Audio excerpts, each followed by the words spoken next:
Daredevil Season 3 hits Netflix this Friday. The binge is upon us. We probably should talk about the first 6 episodes.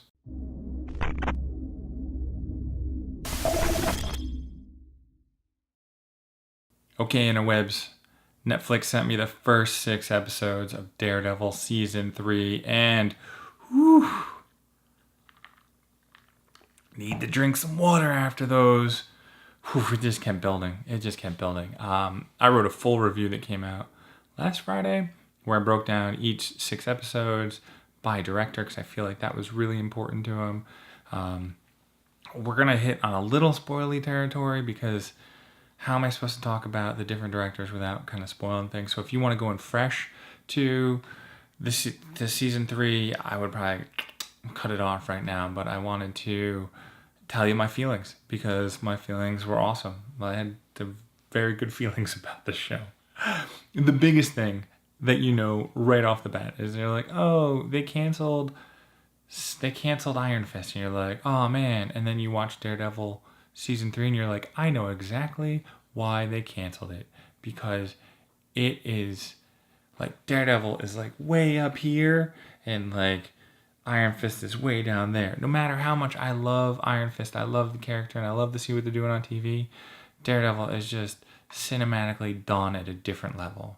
Whether it's the type of character, whether it's the writing or whatever happened in the world of Iron Fist, you turn on Daredevil Season 3 and you're like, oh. And then you're just like, okay, show me what's going on. And I mean, it could be, I grew up Catholic. I went to religious class, and then I went to Catholic middle school and Catholic high school, and so that was beaten into my head. So I understand the Catholic guilt. I understand what's going on in that world right there. So I'm a little bit more attached to that. I'm also from New York, the suburbs of New York, but I'm also from New York, so like that attaches me to the character. My name is Matt. His name's Matt. I haven't even come close to becoming a lawyer, so that's where we kind of lose things. I don't even think I'm a good fighter either. I do like boxing. I do like a little boxing here and there, but I'm probably the lousiest. I'm probably like the lousiest 6'3", 250 plus pound fighter out there. I'd probably be ranked probably 2 million in my weight class. That's probably where I'd be ranking my fighting skills. But okay, back to Daredevil. Focus, Matt. Focus. Daredevil. You guys are here to see me. Focus on the Daredevil. Focus on the devil of Hell's Kitchen. Whoa. Okay. It cracks me up. But, okay, so this takes place right after the events of the Defenders. Matt Murdock's blown up. He's broken. Elektra. There's always the pining woman. Matt and I have that in common too. Okay. So he's recovering.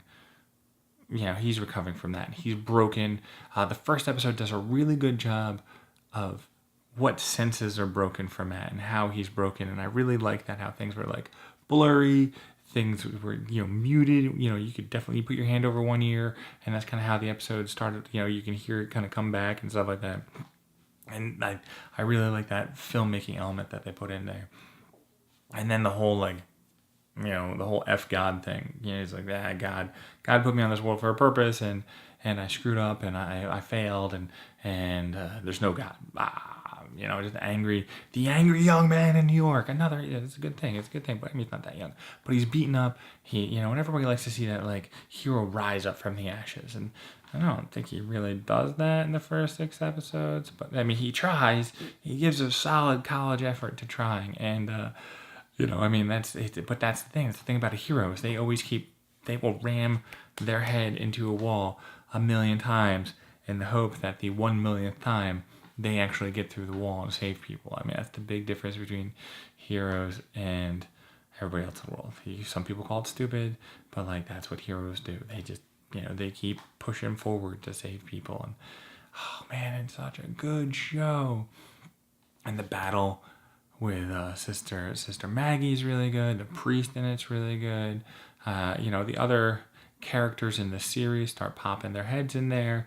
And the thing that's really awesome about it, Daredevil Season 3, is that we're in it. There's no building up of people and stuff like that, of the kid surrounding of Matt's crew. Like, we're just in it. This This is Daredevil. We just start running on a Daredevil story. So that's an amazing thing right there. Bullseye's in it. We already know this. I thought them showing the origin of Bullseye, or their pseudo origin of Bullseye, was like horseshit or going to be horrible. And then like when it flips, I'm like, oh, you showed me something I wasn't expecting, and I really appreciate that. I thought that was really, really awesome. Oh, sidebar note to self. If you go to our podcast, we have a roundtable interview with the showrunner of Daredevil, Eric Olson. He was at New York Comic Con. Roger Riddell was there, and he attended the roundtable interview, and I put it on the podcast, so we talk about that. We talk with him, and that's a good interview because like this is kind of, he's the mastermind between it. So I got to give him major kudos for how he did what he did in season 3 through the first 6 episodes, because it kind of just builds. Episode 4 is the episode everybody's going to talk about. Like, this is going to be the episode everybody talks about, and you're gonna be like, oh my god, this is the most intense, this is the best fight scene, blah blah.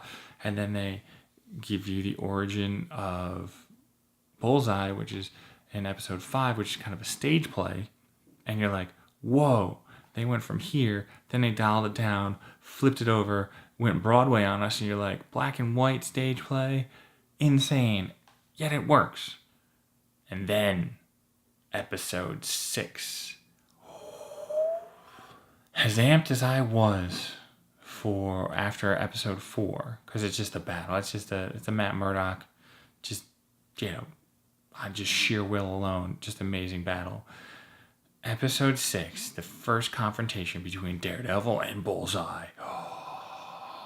It's where you realize that it is an R-rated show. You're like, oh my god. Like, when people talk about R-rated movies, they talk about like Wolverine and Deadpool, and Wolverine's like / blood, blah, and like Deadpool's like, oh, we can curse and make dick and fart jokes, yay.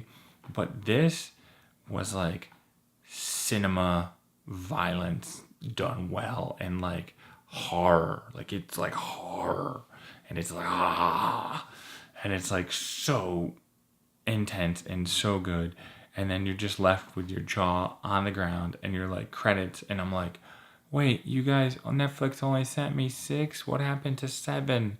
What happened to the other, the other 13, the other half of the 13? So as soon as that thing drops, whatever, at 3 a.m. East Coast time on Friday, I'm going to be like, click, click, and my wife's going to be like, what are you doing? Go back to bed. But because that has to get shown, like, we have to see what happens. Like, I am so amped for it. Like, it was so good to get back to Daredevil. Like, I always forget how much I love Matt Murdock and Charlie Cox and what he does. But that guy and that character with him, you can just see the angst, you can see the inner turmoil of Catholic guilt. It just weighs on him. And I was talking about on the podcast, like, Spider-Man is like that happy-go-lucky,